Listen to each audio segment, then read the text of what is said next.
Buenas noches, estimados estudiantes. Pues listo. Les doy la bienvenida,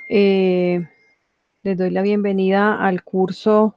Pues de antemano les pido disculpas por la transmisión anterior, la cual pues no pude compartir con ustedes por problemas técnicos y de acuerdo a lo concertado, tuvimos problemas técnicos y de pedagogía. Bueno, el tema que nos compete hoy y voy a retomar a modo propio,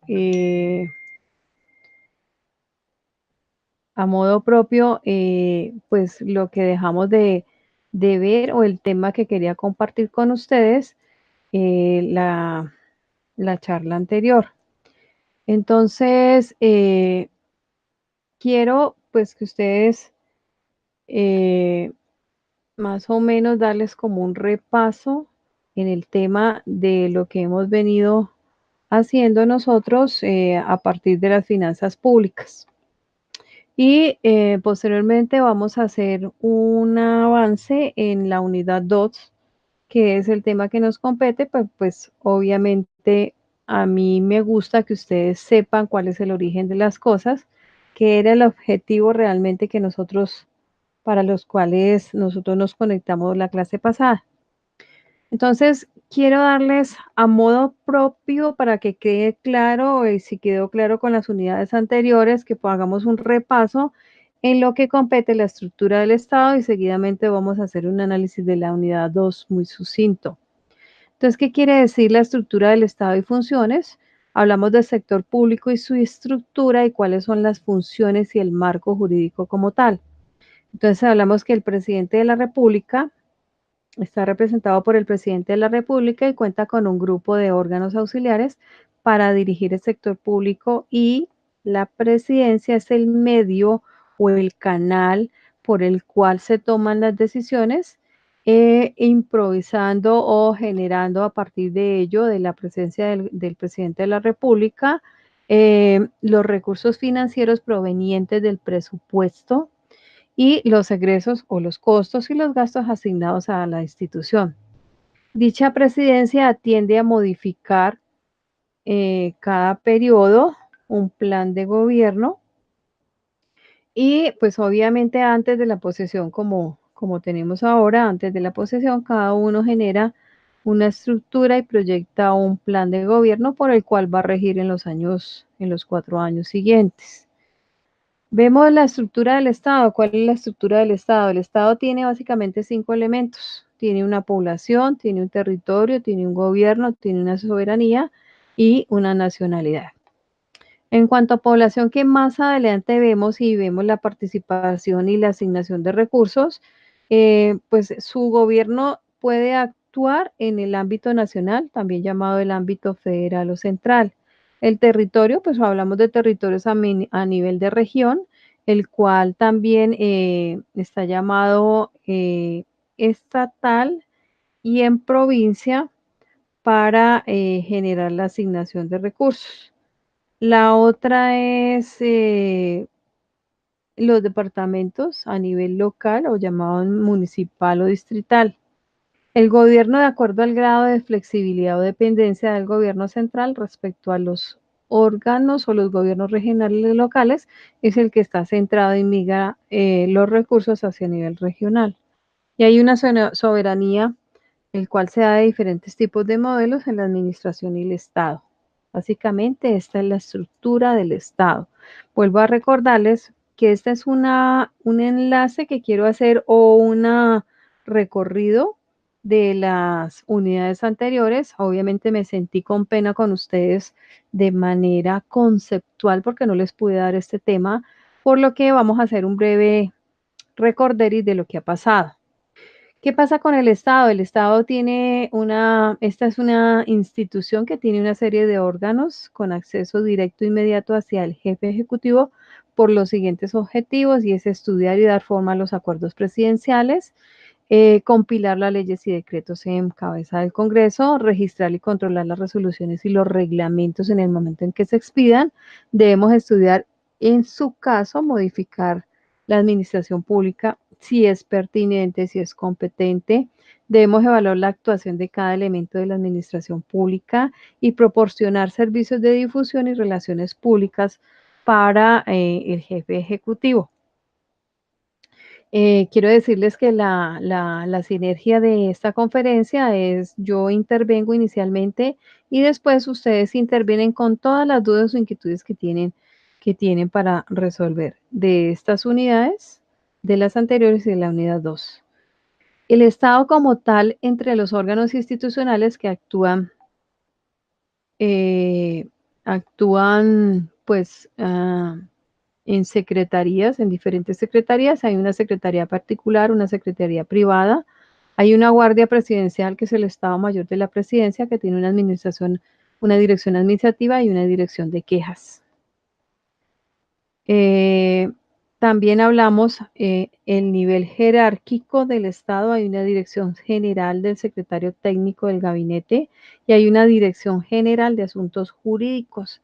Este asunto jurídico trata la dirección de la comunidad en cuanto a lo social y como todo proceso jerárquicamente tiene una contraloría interna adicional para efectos de control.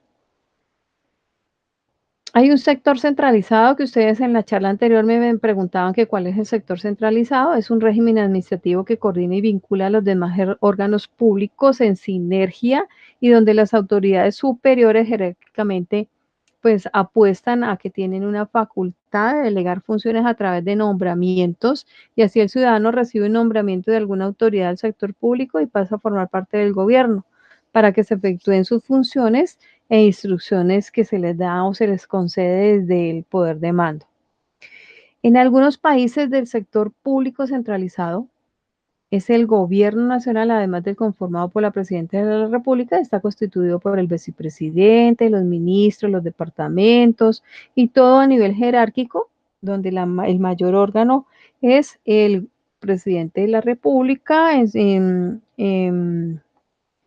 en cabeza del vicepresidente. También se generan algunas sinergias de manera orgánica o jerárquica para nuestro país. ¿Y quién conforma el nivel descentralizado? Este, este nivel centralizado está conformado por las necesidades colectivas y surge la descentralización administrativa o propiamente el llamado sector público. Los organismos descentralizados se caracterizan por su grado de autonomía e independencia y tienen una personalidad jurídica propia, también un patrimonio propio. Los organismos descentralizados pueden organizarse bajo las condiciones y modalidades como institutos, consejos, comités, condiciones, juntas, de acuerdo a la composición en su jerarquía. Hay una contabilidad que manejamos una balanza de pagos dentro de el manejo de la contabilidad. Y hay unos antecedentes históricos donde hablamos de las primeras investigaciones sobre la contabilidad nacional por parte de las instituciones gubernamentales, que hay un equipo interdisciplinario y esta contabilidad inicia organizadamente, entre comillas, hacia 1930. Entonces, ahí iniciamos nuestra contabilidad basada en una balanza de pagos, la cual ha venido surgiendo organizacionalmente hasta nuestra fecha, donde hablamos de normas internacionales de información financiera para el sector público. Antes manejábamos las cosas en norma local, ahora ya hablamos de una norma internacional de información financiera. Este no es tema para tratar en este módulo, pero siento la importancia que ustedes deben tener del recorrido de todo lo que hemos manejado en tema de finanzas públicas, por eso les hablo de una contabilidad que es lo más importante. Con antecedentes históricos hablamos que el gobierno de Estados Unidos, por medio de su Departamento de Comercio, inició un estudio del ingreso nacional y los gastos totales para tratar de solucionar la gran presión económica durante la Segunda Guerra Mundial, donde se elaboran trabajos importantes sobre la contabilidad nacional por parte de los gobiernos que se encontraban dentro de ese enfrentamiento. De ahí históricamente nace la organización contable para nuestro país. Se da desde 1930 e iniciamos en el sector la contabilidad. A medida que van evolucionando los años, manejamos una contabilidad norma local y ya hablamos de norma internacional de información financiera. Antecedentes históricas de la contabilidad en Colombia. Las primeras investigaciones, como les digo yo, hablamos de hacia 1930 sobre la contabilidad. ¿Por qué le hablo yo de contabilidad? Porque todo está basado en un presupuesto y obviamente hay una sinergia presupuesto-contabilidad y pues obviamente sobre los controles de las operaciones en la economía. Los informes más importantes que produce la contabilidad son cuentas de resultado, análisis de comportamiento de la renta por parte esencial del análisis cíclico económico y hay un análisis en la estructura y la elaboración del presupuesto nacional. Este, pues, es el fondo o es nuestros cimientos para hablar de cómo vamos a destinar cada uno de los recursos en la unidad 2 de este curso. ¿Qué les puedo decir de los elementos básicos de contabilidad? Pues es un producto que se genera y sirve de elementos básicos como los ingresos totales corrientes de bienes y servicios, las cuentas nacionales, el sistema de cuentas propias, participa, proporciona el marco para describir las relaciones del marco dentro de las economías nacionales en términos cuantitativos. Y hablamos de una cuenta nacional, que la cuenta nacional son aquellas que constituyen la estructura conceptualmente organizada en que se inserta la información estadística de que dispone el país. Las cuentas al constituir un sistema de registro de los hechos económicos, que es la contabilidad en resumidas cuentas, están relacionadas con actividades operacionales y flujos de economía nacional. Estas describen los elementos integrantes del PIB. ¿Cuál es el PIB? El Producto Interno Bruto y el ingreso nacional. Ahí está compilada nuestra contabilidad, producto de un presupuesto, el cual viene enlazado o hace sinergia con la contabilidad. Presupuesto versus la contabilidad. ¿Qué hago yo? Inicialmente presupuesto y luego hago una gestión en nuestra contabilidad. Lo ideal es que estén igual, pero a veces hay diferencias en lo presupuestado versus lo ejecutado. Las cuentas tienen básicamente tres elementos: un plan contable, las entidades o agentes de actividad económica, las transacciones o operaciones económicas que se produzcan en las entidades públicas a nivel general. Hay una cuenta de ingreso, una cuenta de gastos, hay una cuenta de ingresos, gastos y hay una cuenta del resto del mundo que hablamos en transacciones internacionales. Hay una cuenta de ahorro e inversión.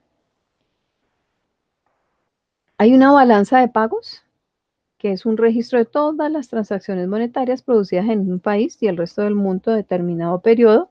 Estas transacciones pueden incluir pagos por las exportaciones, importaciones, bienes de servicios, capitales financieros y transferencias financieras que se hagan entre las mismas entidades. Hay una balanza de pagos que contabiliza de manera resumida las transacciones internacionales para un periodo específico, normalmente en un año.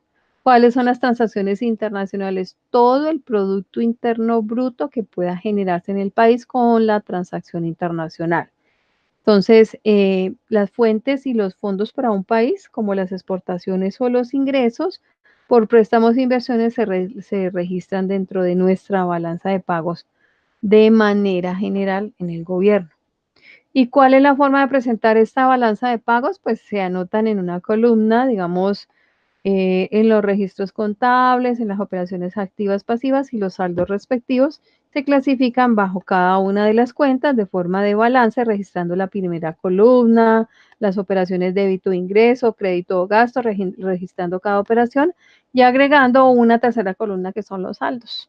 Ustedes no son contadores, pero así nosotros generalmente vemos un estado financiero, o el que lo sea, bienvenido, hablamos el mismo idioma, pero en resumidas cuentas, el que no maneje el referente contable, hablamos de que es un saldo. Nosotros hacemos unas transacciones de ingresos y egresos y sacamos un resultado. Bueno, ¿cuáles son los direccionamientos del Estado frente a la inversión, producto de todos estos procesos que yo les dije anteriormente? Y ya entramos en materia en nuestra unidad 2. Lo anterior fue un recorderis o un recorrido para que lleguemos a ver cuál es el direccionamiento real del Estado frente a la inversión de los recursos provenientes de los ingresos generales de la nación. Hablamos de un sistema general de participaciones que hace referencia a los recursos que tiene la nación y que éstas deben transferirse a las entidades territoriales, los departamentos, los distritos y los municipios. ¿Para qué se hace esto?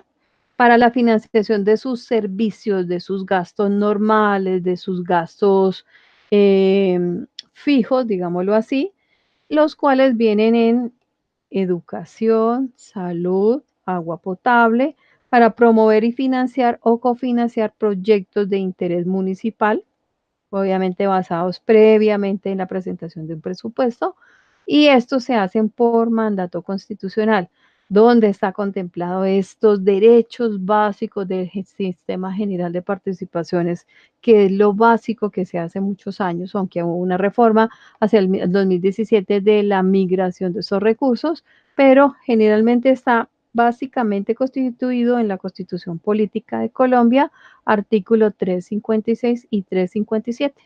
Ahí ustedes encuentran cómo se hace la obligatoriedad para financiar los recursos básicos y del por qué las personas de los diferentes territorios deben reconocer o deben financiar lo básico que es educación, salud, agua potable. Eso es lo básico. Está constituido dentro de la Constitución Política de Colombia. Dentro de los direccionamientos del Estado frente a la inversión de los recursos provenientes de los ingresos generales de la nación, eso está establecido en la ley básica, una ley vieja, pero no la han modificado, y es la ley 715 del 2001. Entonces, este sistema permite que al gobierno establecer los montos o las bases para distribuir a cada uno de los territorios, teniendo como finalidad que estos puedan financiar los bienes y servicios básicos necesarios para poder subsistir.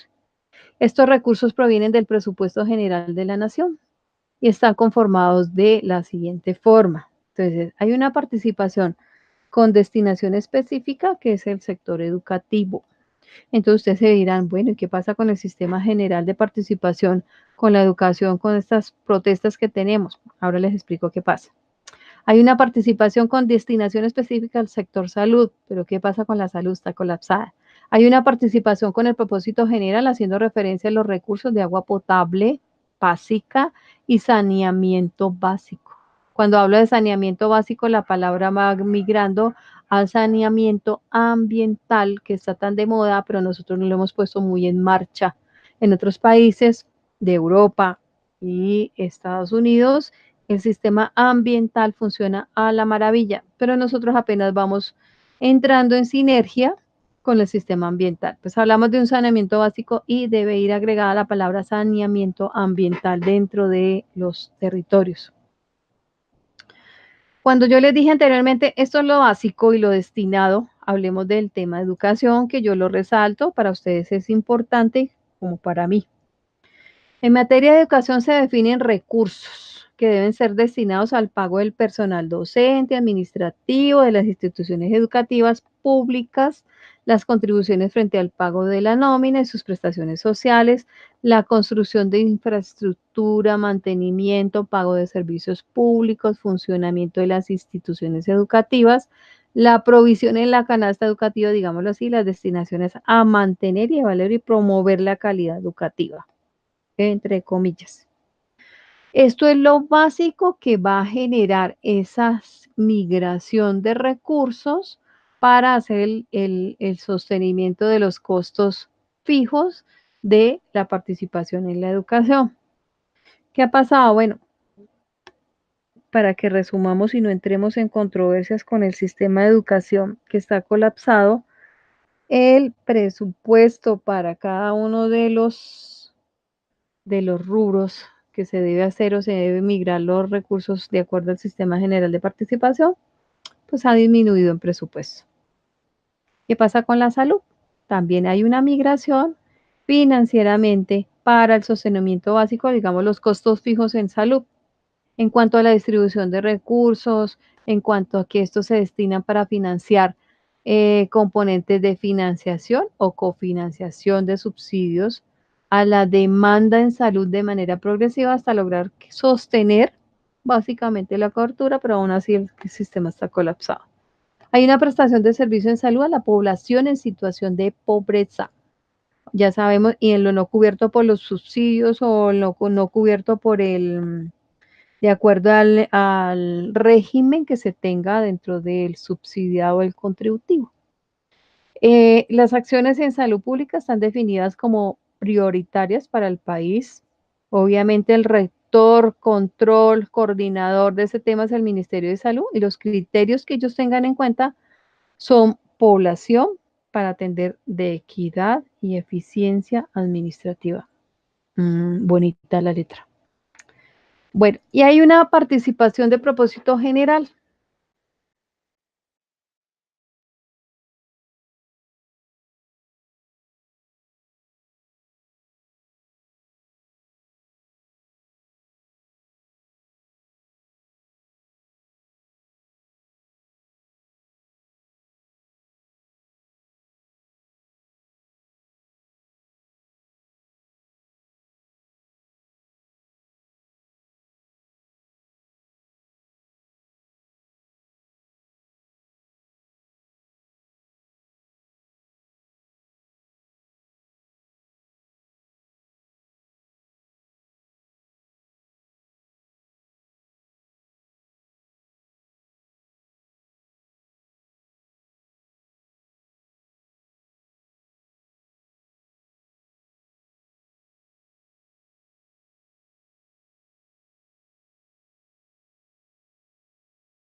¿No? ¿No me escuchan?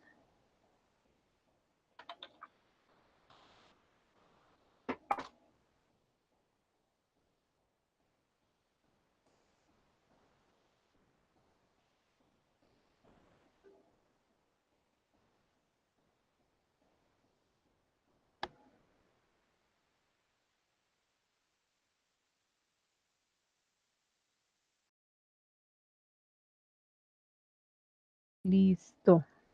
¿Ahora sí me escuchan? ¿Ahora sí me escuchan, chicos?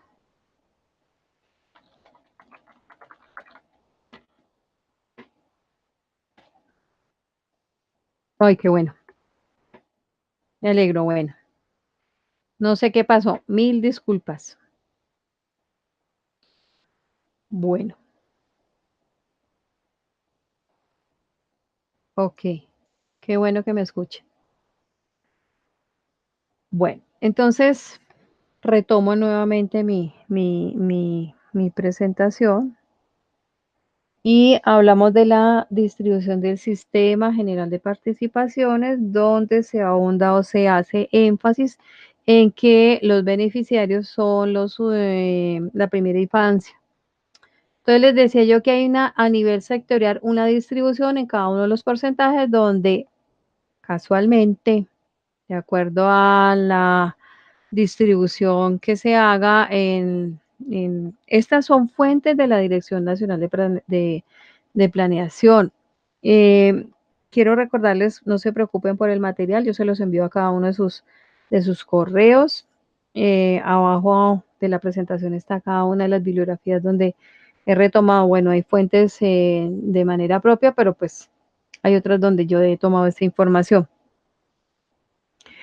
Bueno, entonces hablamos donde casualmente, donde la semana pasada tuvimos un caos por las manifestaciones de presupuesto a la educación, de la distribución del sistema general de participaciones, hay un 58.5 destinado a educación. En salud está de ese 24.5% que yo les digo, el 80% está destinado al régimen subsidiado, el 10% a salud pública y el otro 10% digamos, a gastos adicionales o, como le decimos contablemente, a gastos varios. Hay un 5.4% de esa distribución que está en agua potable y saneamiento básico para los departamentos, los distritos y los municipios. Tenemos un 11.6 de propósito general de otros municipios, donde cubre ese 11.6 a los municipios menores de 25.000 habitantes y el 17% de menores habitantes. Los distritos de menores habitantes que tengan menos de 25.000.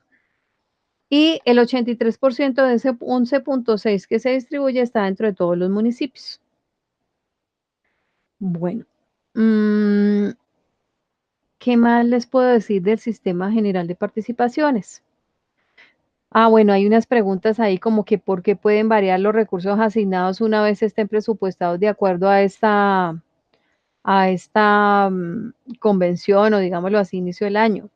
Hay unas causas y hay efectos de la asignación de recursos. Entonces, no necesariamente es camisa de fuerza que estas destinaciones sean 100% cumplibles porque hay unas variantes o unos riesgos que se toman en el momento de asignar esos recursos.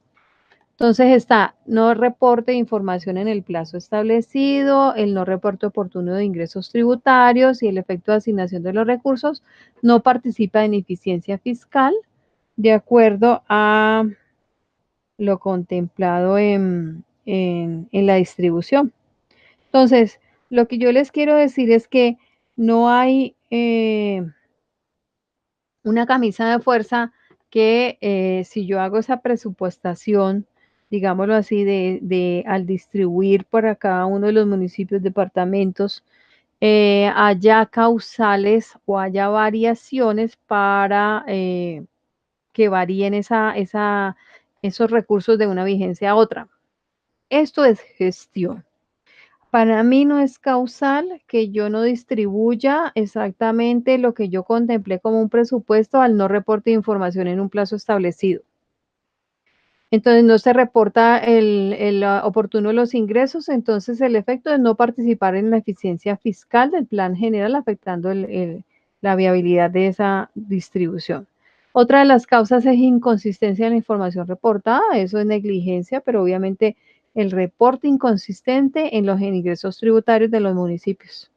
Cambios normativos, bueno, se debe tener planteado unos cambios normativos de un periodo a otro en recursos mayores del régimen subsidiado, por ejemplo, que está por hacer una modificación al régimen subsidiado. Esta, como les digo yo, esta es una presentación que nos comparte la Dirección Nacional de Planeación, pero para mí no son causas. Ellos lo plantean así. El no avance en las variables sectoriales como aumento en la deserción escolar.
Sí, no sé qué le pasa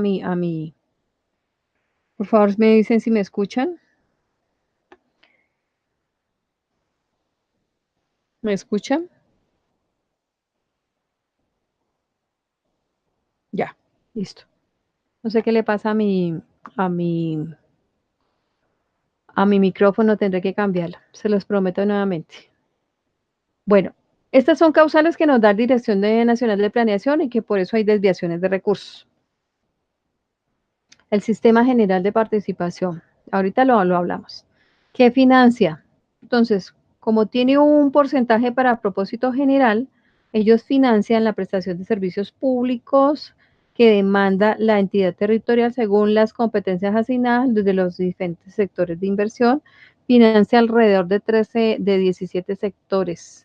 Entre ellos, a grosso modo, y habrá muchos más que ustedes pueden ver, es vivienda, el tema ambiental, la cultura, la justicia, atención de grupos vulnerables, las negritudes y los indígenas, el tema agropecuario, el tema en un porcentaje chiquitico porque es del 11.6 a recreación y deporte, hay servicios públicos, hay restaurantes escolares, los controvertidos restaurantes escolares, hay transporte, prevención de desastres, fortalecimiento institucional, centros de reclusión, hay empleo, entre comillas, y hay un desarrollo comunitario y hay equipamientos. Esta es la distribución que ellos financian de ese propósito general que les decía yo por acá chiquitico, que es el 11.6. Pues ellos dicen, no, pues yo financio en vivienda, ambiental, cultura, justicia, grupos vulnerables, agropecuario, recreación, deporte. Obviamente cada uno territorialmente o municipalmente o distritalmente hace su eh, inversión, su proyecto de inversión y financia 17 sectores. Para el tema de la distribución de propósito general para municipios menores de 25.000 habitantes, hay una distribución especial. ¿Cuál es la distribución de ese 17, que es de propósito general? El 60 se distribuye por pobreza relativa y el 40% por población. Para todos los municipios y distritos diferentes a los de menores, hay un 83% donde habla de 40% pobreza relativa, 40% por población, 10% por eficiencia fiscal y 10% por eficiencia administrativa, eficiencia y calidad.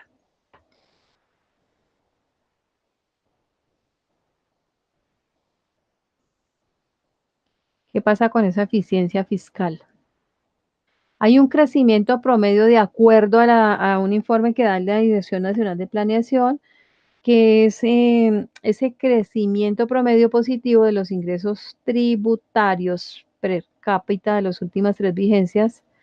Se utiliza la información para la última vigencia, hablamos de 2011, 12, 13, 14 y 16. De acuerdo a ese reporte, hay condiciones pues para reportar la información.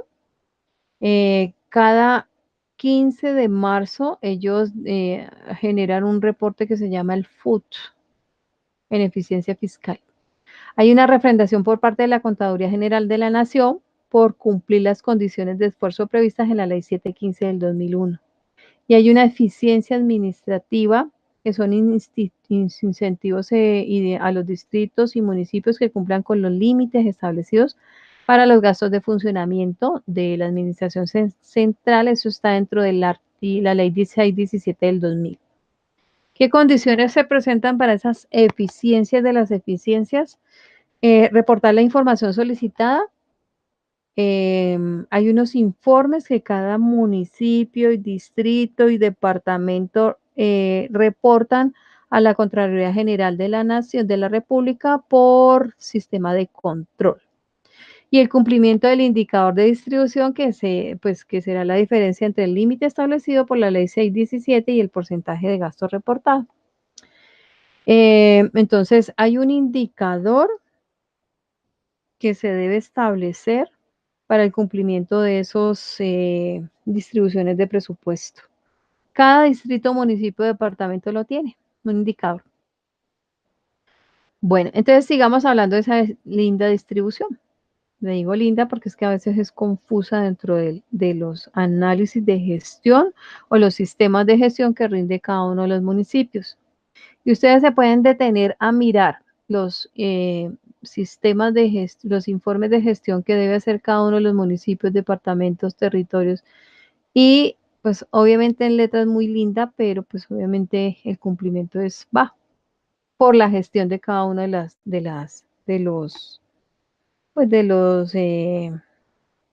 ese momento de los jefes que tenga esa distribución.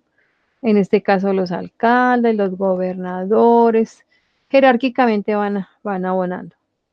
Entonces, esa distribución del sistema general de regalías como tal, hay una distribución equitativa de acuerdo a la información suministrada por la Dirección Nacional de Planeación, es el 0.5 de municipios del Río Grande de Magdalena, Canal del Dique, porque ponen ellos ese 0.5 diferente, porque pues obviamente son zonas de alto riesgo y obviamente ellos son más vulnerables, digámoslo de esa manera. Entonces, cuando hay vulnerabilidad a las personas que viven cerca del río Magdalena y Canal del Dique, pues ¿qué pasa? Hay una inundación o en su viceversa por los diferentes climas hay una afectación de ellos. Hay un 2% a la administración del Sistema General de Regalías, un 1% de ese control fiscal que se puede ejercer a ese sistema y un 2% de fiscalización a los yacimientos y cartografía. El 10% al fondo de ahorro pensional del territorio diferente al nacional, que solo son para estas entes territoriales, municipios, departamentos que tienen un pasivo pensional muy alto, un 40% por población y un 60% por pobreza. Hay un 10% al fondo de la ciencia, la tecnología y la innovación. Para los departamentos de la misma proporción se distribuyen los departamentos. Entonces, el Fondo Nacional de Regalías o el Sistema Nacional tiene una distribución para cada uno de los fondos. Hay fondos y asignaciones directas, que estas se dan por productores de puertos, en proporción de acuerdo a la distribución que se haya hecho. Y hay fondos regionales, que está, por ejemplo, en Bogotá, el fondo regional del sistema general de regalías está en el 40%, en el 60% de los departamentos y el 40% la pobreza. Bueno, hay un fondo de ahorro y estabilización que está dentro del 25% al primer año, máximo el 30% anual, se distribuye a cada uno en proporción a los departamentos.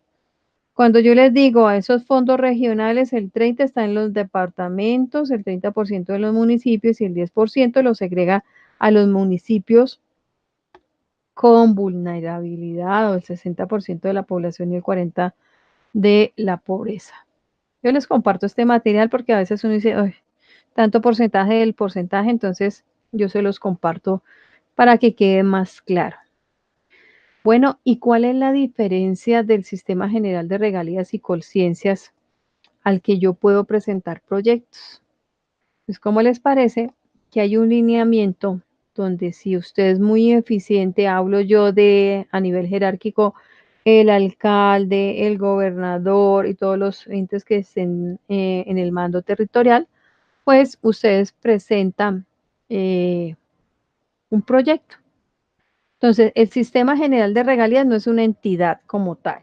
El sistema general de regalías es un conjunto de ingresos provenientes de los recursos naturales no renovables, asignaciones, órganos, procedimientos y regulaciones del recurso de regalías. ¿Y por quién está conformado el tema de regalías? Por la Comisión Rectora, el Departamento Nacional de Planeación, ellos son los encargados de hacer estas distribuciones y velar por su cumplimiento. Está el Ministerio de Hacienda y Crédito Público, el Ministerio de Minas y Energía, las entidades adscritas y vinculadas que cumplen funciones en el ciclo de esas regalías. Entre ellos está el Departamento Administrativo de Ciencia y Tecnología e Innovación, que se llama Colciencias, y los órganos colegiados administrativos y de decisión. El Departamento Administrativo de Colciencias ejerce la Secretaría Técnica, la distribución de esos recursos. En el órgano colegiado está ellos son rectores como secretarios para verificar esa decisión. También está el Fondo de Ciencia y Tecnología e Innovación, que evalúa los requisitos y evalúa técnicamente esos proyectos que serán pues, presentados para su viabilidad. Entonces, cada municipio, cada departamento en cabeza de los alcaldes, mayores, menores, y los municipios, ellos tienen, cuando son muy, cuando son muy, cuando hacen la gestión, pues obviamente,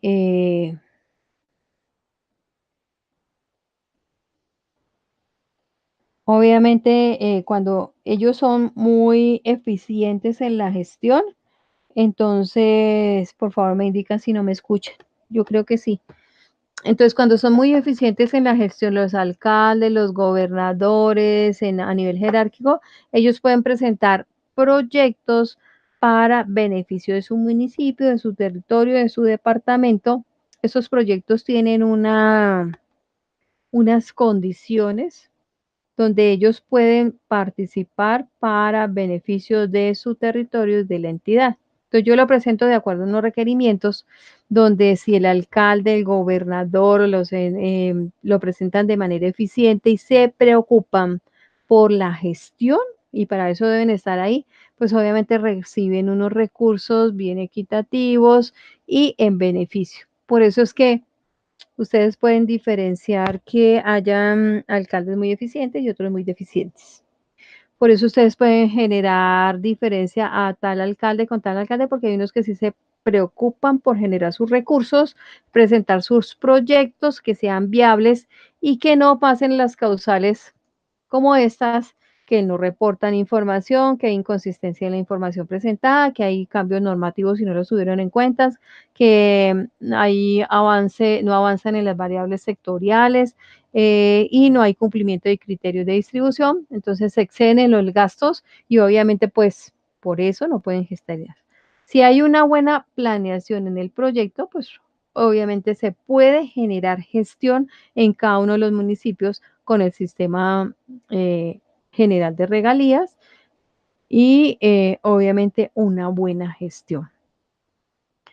A grosso modo, chicos, y de esto hay muchísima información, más o menos no me salgo de los límites, solamente quería decirles y participarles de a dónde sale como la sinergia o el engranaje de cada uno de los temas que ustedes han tratado en la unidad 2 y anteriores. Y pues en la presentación que les voy a enviar, aquí está toda la bibliografía, de a dónde saqué la información. Hay una que la analicé yo, como es la parte primera, la de la estructura del Estado y esta la analicé yo a nivel propio general, pero hay información porque yo no me la inventé. Y pues a mí me gustaría escucharlos, si me están escuchando, obviamente, eh, sus dudas, inquietudes, aportes, o sea, quiero escucharlos ya que poco pues nos podemos interactuar, parece que pues por correo sí, pero no, no hablamos muy a menudamente. Entonces, quiero escucharlos, chicos. A ver,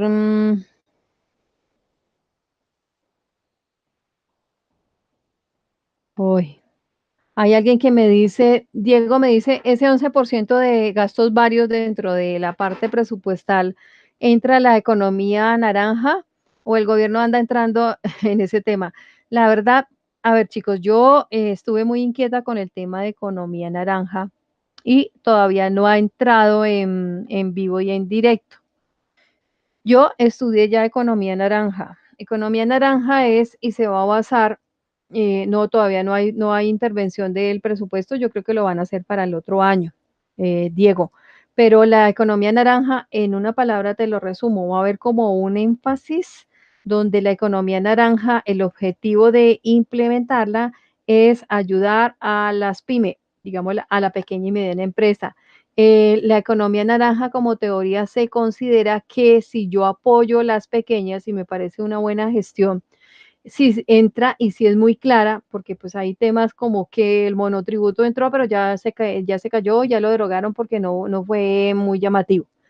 Si nosotros empezamos a ya impulsar, empujar la economía naranja en nuestro país, todavía no está presupuestada porque nuestro gobierno es nuevo con esa idea. Si nosotros, bueno, el 95% de nuestra economía nacional está liderada por pequeñas empresas. El otro es participación de grandes, de entidades grandes, o sea, las multinacionales. Pero en Colombia hay mucha microempresa o empresa pequeña o la pyme que se maneja dentro de la que tiene un desarrollo importante en la economía de nuestro país. O sea que mi respuesta es, si está bien empujada, si está bien impulsada, si está bien gestionada, si hay unos recursos para eso, nosotros podemos salir adelante con el tema de economía naranja. Javier me dice, ¿qué sucede si los recursos de regalía no se ejecutan?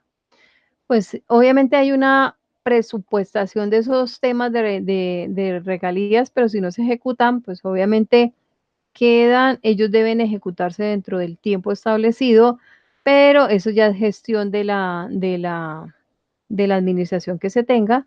Y si no se ejecutan, pues obviamente ellos quedan en reservas futuras, se llama esto, y ellos nuevamente vuelven y hacen una redistribución y las disminuyen para el otro año por todo lo que han hecho que no presentaron, que no hicieron, y eso es gestión. No fue claro la diferencia entre conciencias y el sistema general de regalías. El sistema general de regalías está direccionado, hay una diferencia porque el sistema general de regalías no es una entidad como tal, es un proceso o es un proyecto, digámoslo de esta manera, para hacer la distribución de manera equitativa entre los diferentes municipios territoriales y los departamentos. Lo de la conciencias es el ente rector que participa. Colciencias es un bracito del Ministerio de Educación Nacional, trabajan en sinergia y Colciencias trabaja o estudia los proyectos de inversión que puedan entregar los municipios para su gestión. Entonces ellos son como los secretarios generales de los proyectos que se presenten para esto. Javier me dice que en un departamento, como suele suceder, como suele suceder con el departamento del Chocó, bueno, el Chocó tiene, deficiencias, no porque no tenga inversión en presupuesto, sino que está mal gestionado. El Chocó en este momento tuvo hace, estamos hablando de 9 años, em, un proyecto de implementación del acueducto, pero quedó a medias. ¿Qué pasa con el Chocó? El Chocó tiene recursos. Yo tengo experiencias con el Chocó. El Chocó es un departamento muy rico, pero la gestión no se ha dado y no digamos por qué. Eva me dice, ¿cuál es el tiempo de respuesta después de un alcalde radica un proyecto ante el sistema? Ah, bueno, el tiempo de respuesta, ellos va en proceso. Cuando yo radico mi proyecto de inversión dentro de lo establecido por la ley, de acuerdo a los lineamientos que se da en la Dirección Nacional de Planeación, que es un proyecto bien bonito porque ellos tienen unos indicadores bien organizados en cuanto a lo que deben darse. Ellos establecen,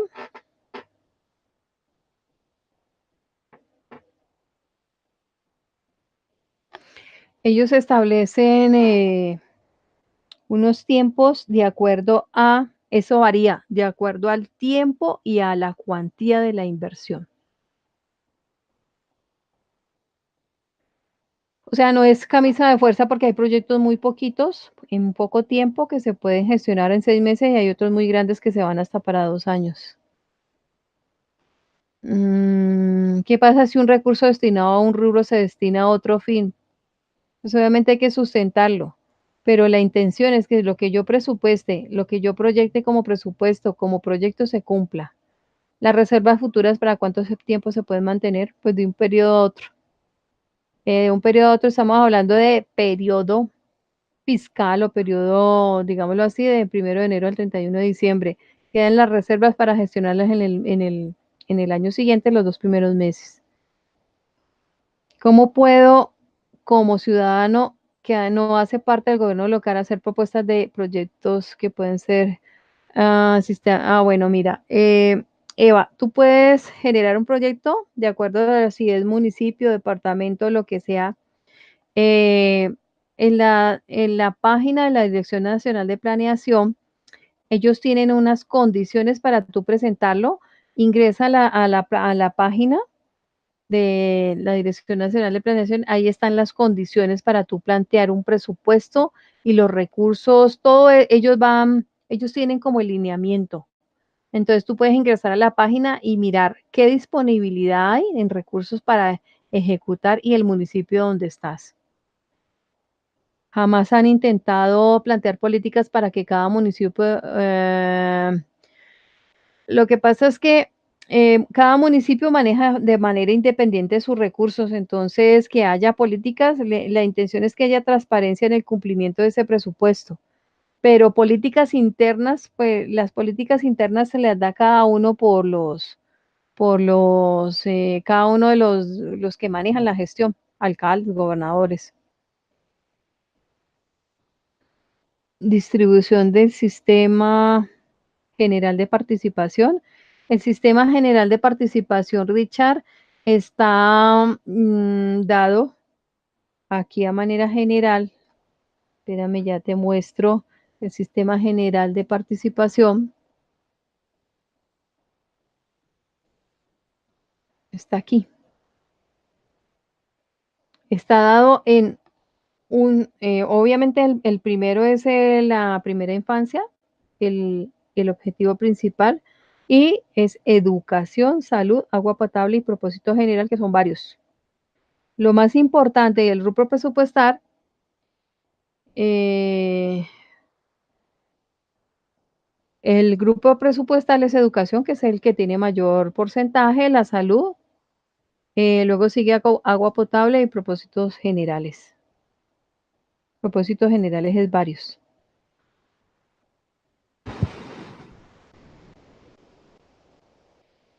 Richard me dice que quiere saber un poco, ya más o menos a grosso modo, dentro de la diapositiva, ahí está a nivel general la que te voy a enviar.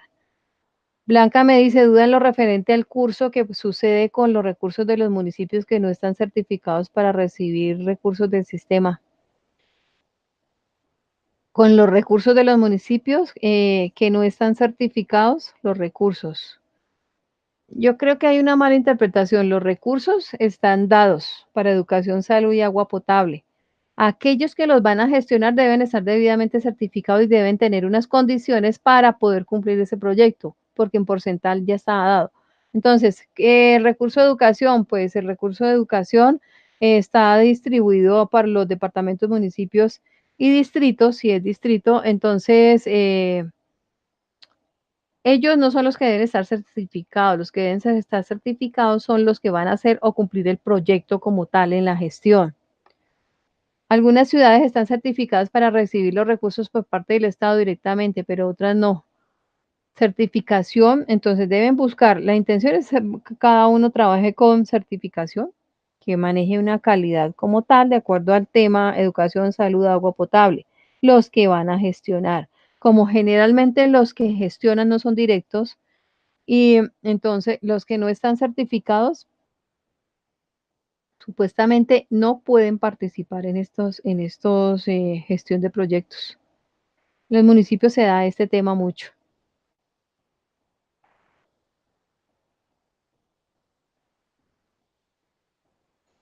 Bueno, Adriana me dice que por parte del departamento, ¿dónde puedo encontrar ciudades que están calificadas para recibir recursos directamente del Estado? Departamento, el departamento de Cundinamarca está trabajando ellos tienen una misión y visión de la calidad a todos y cada uno de los que gestionan los terceros o ellos directamente. Ellos tienen sistema de gestión de calidad. Cundinamarca está. Los pequeños todavía están entrando en ese tema de certificación. ¿Se podría contar con veeduría ciudadana para realizar un manejo de ingresos? Ellos toman parte de ellos hacen parte generan un porcentaje pequeño de veedurías donde ellos velan, los veedores deben, por su nombramiento, deben velar para el cumplimiento de esos proyectos. Es como todo, hay veces hay unos muy buenos, hay otros que no gestionan. Se debe decir reservas reservas presupuestales de apropiación o reservas, sí, se debe decir, se debe decidir, se debe generar puntualmente esas reservas. Adriana me dice que cómo son elegidos los órganos de administración y decisión por unanimidad, ¿no? Por esos órganos de administración y decisión están en cada uno de los municipios, distritos y gobernadores. Nosotros tenemos un sistema en Colombia de elección popular.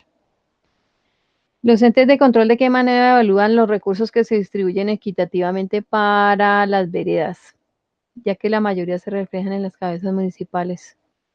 Sí, los entes de control generan un papel muy importante en ese seguimiento de la asignación de los recursos.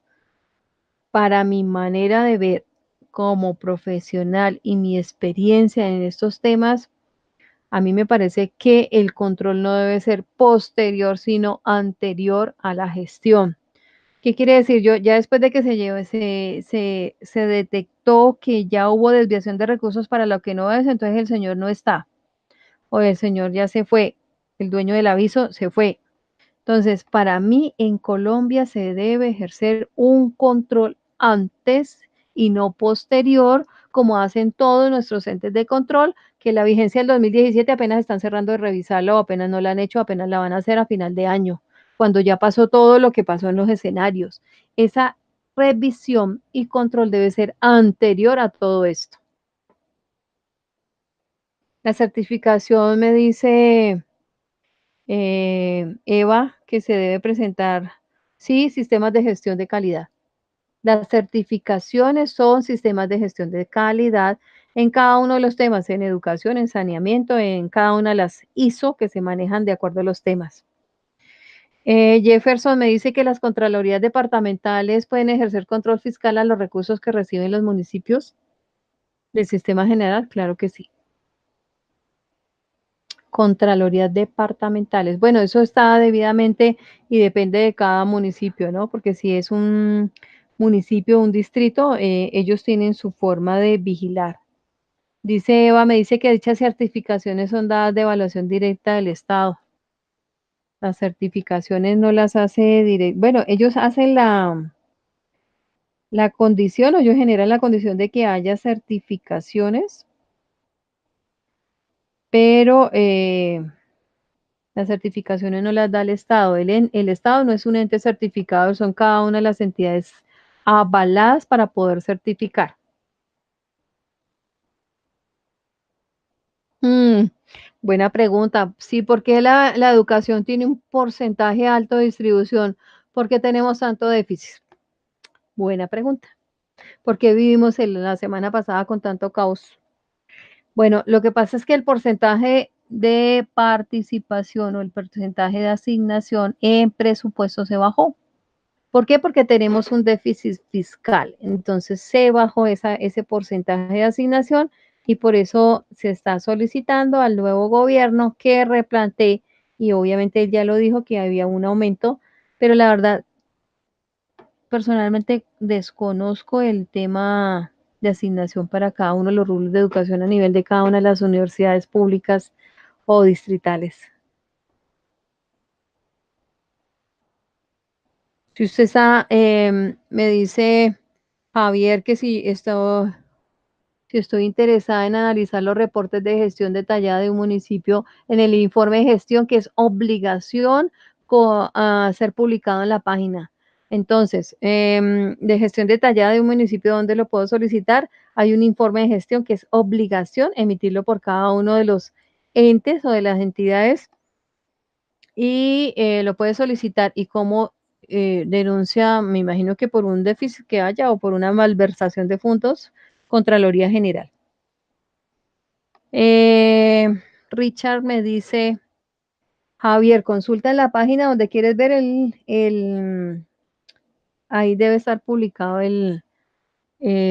hay un análisis que se hace también de participación ciudadana donde hacen rendición de cuentas.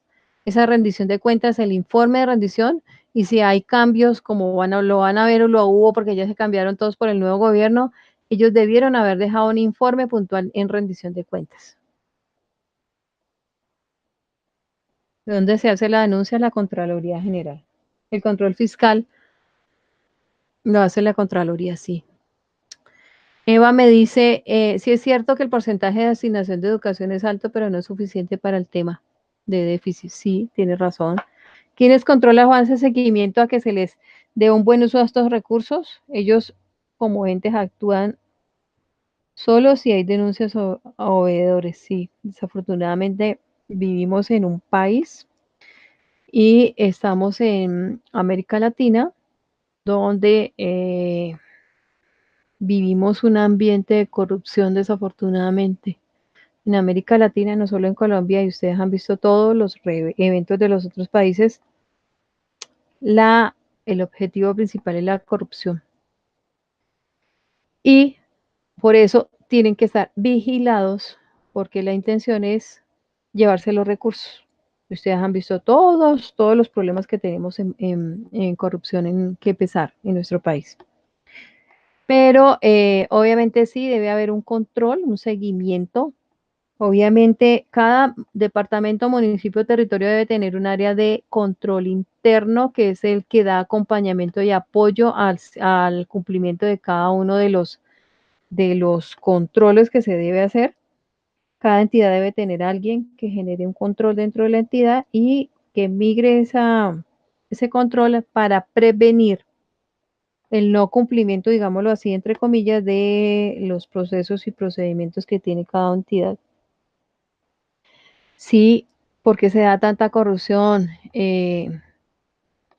A mí me da pesar todos los días escuchar temas de corrupción. ¿Qué tipo de sanción opera para aquellas entidades que no reportan oportunamente? Obviamente, pues hay unas incidencias disciplinarias, hay unas incidencias de investigación y hay una reducción de lo distribuido para el año siguiente. El presupuesto de educación es alto, pero hay un déficit de años sí, se le dio prioridad a otros temas del proceso de paz. Por eso tenemos un déficit fiscal. Obviamente se genera una reforma tributaria muy amplia, se avalaron muchos temas para generar un mayor impuesto y el otro año también va a haber una reforma tributaria, pero el déficit fiscal está muy alto por todo lo que ustedes saben de los temas de la paz. Sí, el nuevo gobierno dio prioridad, Dios quiera que se cumpla. El tema de educación es muy importante para un país y para una nación, pero pues obviamente un nuevo gobierno en 2 meses no puede generar tantos cambios ni sacar el dinero de la noche a la mañana donde no lo hay, que es lo más importante. Chicos, creo y me encantaría tenerlos más seguidamente en estos chats. Les voy a mandar el material. Si ustedes tienen dudas o inquietudes, está mi correo.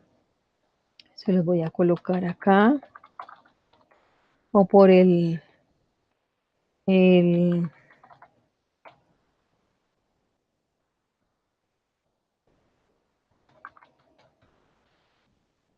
este es mi correo. Maricel me dice, porque el tema de la salud no mejora en el departamento del Chocó y el Estado no actúa. Nunca van a actuar, qué pesar. Yo tuve cercanía con el Chocó. El Chocó es un departamento rico en todo. Y lo malo del Chocó es la corrupción. Todo el tema de corrupción ahonda en el departamento del Chocó, la malversación de fondos, los temas de corrupción. Era un departamento para que hace rato tuviera unas carreteras importantes dentro de toda la viabilidad de movilidad y no las tiene. Tiene estrochas y no tiene un acueducto digno de tener un departamento tan grande y no tiene un sistema de salud. Lo digo porque lo viví, no es porque me lo han dicho ni porque me lo han dicho los medios, yo lo viví personalmente en el Chocó. Chicos, este es mi correo, les voy a enviar el material. Me alegra que todos estén aquí. Eh, Me disculpan si la anterior charla no pude ingresar, me hubiera encantado estar con ustedes. Mi sentido y mi objetivo de estar aquí con ustedes es que aprendamos.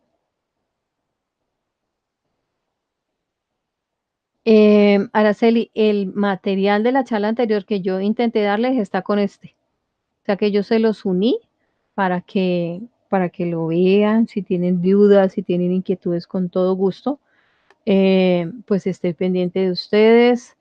El objetivo de estar aquí es para que ustedes, lo uno, se interesen por este curso y lo otro, pues para que hagamos sinergia. Sus experiencias son tan importantes como las mías. Mi preparación es tan importante como la de ustedes. Lo importante es estar aquí. Eh, Juan Pablo, María Claudia, Adriana, todos los que están aquí participando, muchísimas gracias. ¿Dónde me mandas que, Hernando? Mi correo está ahí, ya te los envié. Lo que necesiten con mucho gusto. Eh, y hasta la próxima, chicos. Fue un placer haber estado con ustedes. Se cuidan mucho a estudiar. A medida que nosotros estudiamos más, entendemos más las cosas. Vale, yo lo miro, Javier. Yo se los envío por la plataforma y el que me escriba con todo gusto, yo se los comparto. Me encantó interactuar con ustedes. Que tengan una feliz noche. Y ánimo, chicos, a estudiar, a participar. Hay cosas que no sabemos, pero hay cosas que sí sabemos y las que no sabemos las reafirmamos y las que aprendemos ahondamos más en el tema de acuerdo a nuestra competencia, de acuerdo a nuestros intereses. Estudiemos más lo que más podamos. Es un arma de doble filo porque sabemos y no nos van a enredar con tanto tema. Que Dios los bendiga, chicos. Feliz noche y hasta la próxima que va a ser pronto. Un abrazo grande a todos, lo que necesiten con todo gusto. Yo estoy aquí para entender sus dudas e inquietudes. Que estén bien y que pasen buena noche y un feliz descanso, chicos.